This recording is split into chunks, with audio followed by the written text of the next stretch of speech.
Good morning, Isabel here, and it's Wednesday the 3rd of August. Newspapers. Good news, bad news. Are you a dinosaur like me and still read the local newspaper every day? And furthermore, like myself, have it delivered through your letterbox every morning?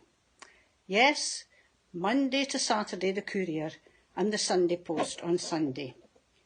Have you gone digital or depend on Facebook for all the local gossip? I just couldn't start my day without a cup of tea and the Courier. I go through all the pages, reading everything I find interesting. Then I come to the best bit, crosswords and other puzzles. I love doing all kinds of puzzles and quizzes. I usually do 2 of the crosswords, 4 Sudokus, the word search and the code breaker. I don't always get the crosswords completed, and sometimes I get the Sudoku or 2 wrong. But Jim has a go at the ones I leave. Then, after the Courier, it has to be Wordle. Since Barbara Ann mentioned it in church a while back, I tried it, and I'm hooked. So far, I've got none at the first attempt, and gone to 6 attempts 13 times. How sad is that? But they say that doing puzzles can keep the brain active, so I'm hoping it works. But back to the subject of newspapers. I've heard so many people say, "Oh, I don't buy a paper. They're getting too expensive. There's no good news, or there's no local news." I certainly agree with that remark. But when I mentioned maybe an event I've been to, those are the same people who reply, "Oh, I didn't know about that, but I might have gone." Enough said. So I decided to do a bit of research into newspapers distribution. I really would have liked to have got some local information, but the figures I ended up with are described as UK, so I'm not sure if that means Great Britain or England. But nevertheless, I found it quite interesting. Newspapers have been widely distributed in the UK for hundreds of years. Sales during the 1800s continued to do so until the middle of the 20th century. The most highly circulated newspaper is the free sheet Metro, with the Daily Express second and coming third, the Daily Mirror.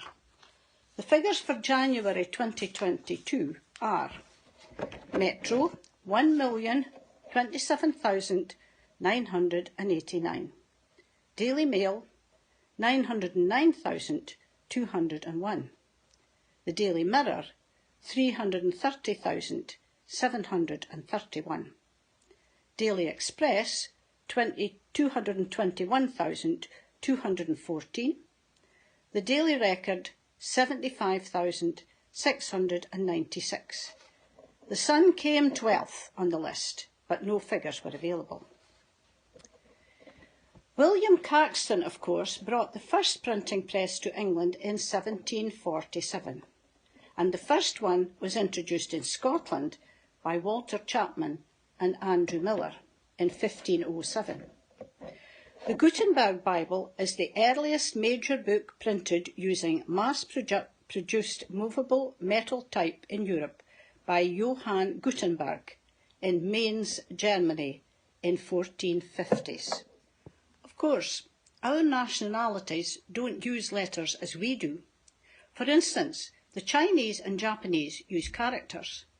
The Turkish alphabet is similar to our alphabet, but has 29 letters. And the Greek alphabet, I think some of us are quite familiar with. Now, when we did a river cruise on the Nile quite a number of years ago, we visited temples at Karnak, Luxor, Edfu, Abu Simbel, and of course the Valley of the Kings, to name a few. The colours of all the drawings were amazing and so well preserved that you'd have thought they were done just the previous day. I was a bit puzzled that all the hieroglyphs looked so similar and didn't discover the reason until quite recently when we watched a documentary about Egypt, and the stories were basically the same, just drawn by different individuals.